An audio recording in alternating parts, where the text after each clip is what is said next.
So we have four-pronged economic development strategy: growing aerospace, growing logistics and distribution, maintaining a strong urban core, and then growing the 75 corridor.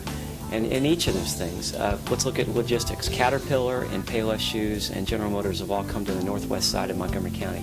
It's $150 million in new investment, 1,200 new jobs.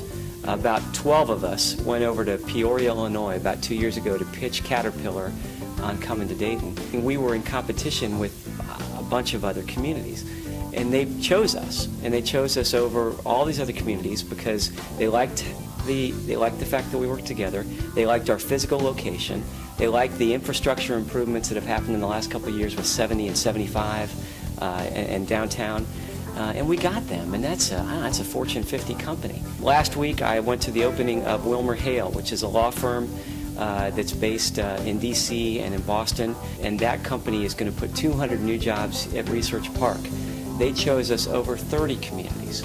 If you look over at the aerospace side, we opened an office in Israel about 3 months ago because we want the world to know that we are a global leader in aerospace. And if I had a soapbox big enough, I would stand on it, because we are. I mean, we've got Wright-Patt, the single largest site employer in the state, 24,000 people. We've got UDRI, which is the second most important kind of research entity in the country for advanced materials. We've got TechTown up at UD, which is doing sensor work, which is closely related to unmanned aerial vehicles.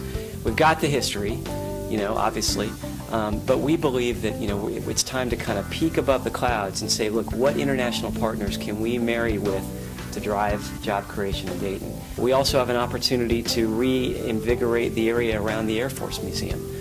We've got 1.5 million visitors there every year, and so I think in the next few years you're going to see real opportunities for companies to situate there, real opportunities to get people to stick around for a night. And the governor just named Dayton the Aerospace Hub of Innovation, and that might be a fuzzy concept to people because it's early, but the idea is to establish live, work, play space using TechTown on the north with all the sensors, using UDRI with its advanced materials, and all of the arts and culture and in the middle, and so that's the corridor.